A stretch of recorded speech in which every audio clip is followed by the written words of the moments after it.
Assalamualaikum warahmatullahi wabarakatuh. Demi mendukungnya SFH School from Home supaya berjalan dengan lancar, jadi pada kesempatan kali ini saya akan berbagi tips mengenai cara belajar efektif di rumah selama pandemi COVID-19. Berikut adalah tipsnya.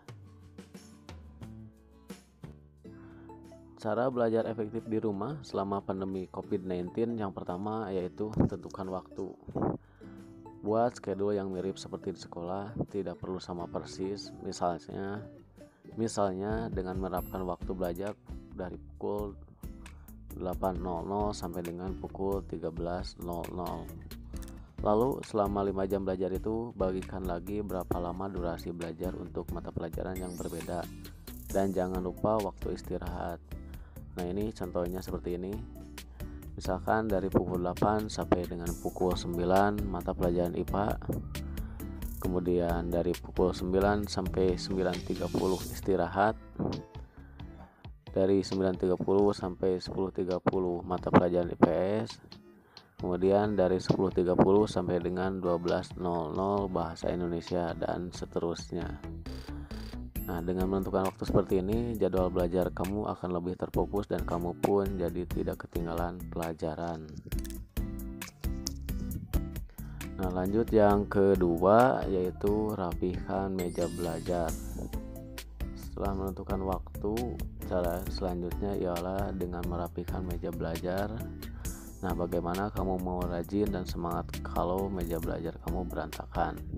Makanya di momen kali ini bisa sekaligus kamu gunakan untuk ajang bersih-bersih dan membuang benda-benda yang sudah tidak diperlukan.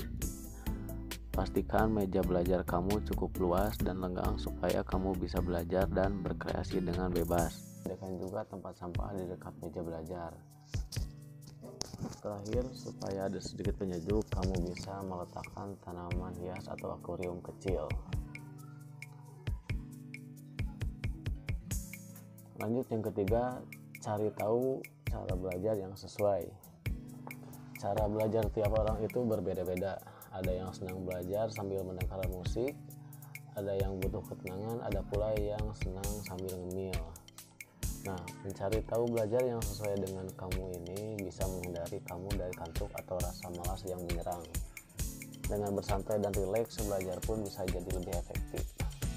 Namun pastikan cara belajar ini tetap bisa membuat kamu on track alias tidak terdistraksi. Kalau kamu malah ingin belajar sambil menonton film, itu tidak akan membuat belajar menjadi efektif. Selanjutnya yang keempat, cari media belajar yang tepat. Belajar di rumah sebagai kebijakan pemerintah untuk mencegah penyebaran virus corona berdampak terhadap sekolah. Kegiatan belajar mengajar akhirnya harus dilakukan sendiri-sendiri di rumah. Pembatasan terhadap segala aktivitas publik tersebut membuat malah sekolah-sekolah harus memikirkan solusi supaya kegiatan belajar mengajar tetap berjalan efektif meskipun dengan cara belajar di rumah. Tapi jangan khawatir, sekarang sudah banyak teknologi yang mendukung hal itu. Bahkan bukan hanya mendukung kegiatan belajar mengajar, termasuk untuk meeting dan beberapa kegiatan perusahaan sudah bisa dilakukan di rumah. Terkhusus untuk kegiatan belajar, salah satu aplikasi keluaran Google ini bisa dimanfaatkan supaya belajar di rumah tetap efektif, yaitu dengan menggunakan aplikasi Google Classroom. Nah, berikut langkah-langkah menggunakan Google Classroom berdasarkan pengalaman pribadi saya sebagai guru menggunakan aplikasi tersebut. Dalam contoh ini saya menggunakan perangkat smartphone. Nah, cara yang pertama, install aplikasi Google Classroom melalui Play Store. Kemudian setelah berhasil terinstall dan aplikasi dijalankan, maka klik pada tanda plus atau positif pada pojok kanan atas. Selanjutnya, bagi siswa yang ingin gabung kelas, maka untuk bergabung ke dalam kelas, klik pada pilihan join, lalu masukkan kode pelajaran yang sudah dikirimkan oleh guru mata pelajaran masing-masing. Terakhir, jika sudah terhubung, maka kelas siap dimulai untuk melakukan kegiatan belajar mengajar secara daring dengan real time. Nah, bagi yang belum paham mengenai cara gabung di Classroom, kalian bisa cari di channel saya, yaitu channel Sisikal, dengan judul video cara siswa gabung di Google Classroom pakai Android. Nah, nanti kalau misalkan kalian masih kesulitan untuk mencari channel tersebut, kalian tinggal cari di deskripsi di video ini. Cari di bawah, saya sertakan linknya, link untuk masuk cara siswa gabung di kelas Google Classroom pakai Android. Nah, berikutnya cara yang kelima tentang cara belajar efektif, yaitu belajar bareng teman atau belajar bersama-sama teman. Di zaman yang serba canggih seperti ini, kalau kamu mau belajar dengan teman, tidak harus dengan ngumpul bareng.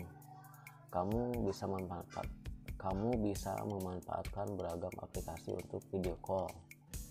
Dengan belajar bareng teman-teman via video call, mungkin kamu menjadi lebih semangat. Rasa kantuk dan bosan pun pasti tidak akan ada. Kamu bisa mengajak beberapa teman dan jangan lupa tentukan jadwalnya. Nah, untuk memanfaatkan video call, selain menggunakan WhatsApp, kalian juga bisa menggunakan aplikasi yang ada di Play Store, yaitu Zoomcloud. Yang selanjutnya, cara yang keenam, yaitu minum air putih. Selain menyiapkan tempat, waktu, dan materi pelajaran, kamu juga harus menyiapkan fisik kamu supaya bisa tetap fit selama waktu belajar. Untuk itu, jangan lupa selalu sediakan air putih supaya konsentrasi tetap terjaga. Tidak hanya untuk konsentrasi, rutin minum air putih sebanyak minimal 8 gelas per hari bisa membuat kamu selalu sehat. Kamu bisa menyiapkan air putih di botol minum besar supaya tidak bolak-balik ketika belajar. Cara yang terakhir adalah olahraga. Kalian bisa melakukan olahraga ringan ketika jam istirahat. Cukup dengan stretch up untuk meregangkan kaki, tangan, dan leher. Gunanya supaya badan kalian tetap bugar dan otak pun bisa terus on. Dengan berolahraga, kalian pun bisa terus semangat selama waktu belajar berlangsung alias tidak bikin ngantuk. Nah, itulah beberapa cara belajar efektif di rumah yang bisa kalian terapkan. Tetap stay di rumah dan jangan keluar kalau memang kalian tidak terpaksa banget. Ingat, kesehatan adalah segalanya. Tanpa badan dan jiwa yang sehat, kalian tidak akan bisa beraktivitas. Tetap semangat dan berdoa supaya semua baik-baik saja. Amin. Demikian beberapa tips cara belajar efektif di rumah selama pandemi COVID-19. Semoga pandemi COVID-19 ini cepat berlalu seiring dengan new normal yang telah diberlakukan oleh pemerintah, sehingga proses pembelajaran bisa terlaksana seperti semula dengan kehadiran guru dan siswa yang saling berinteraksi langsung. Amin ya robbal alamin. Sekian dari saya pamit undur diri. Wassalamualaikum warahmatullahi wabarakatuh.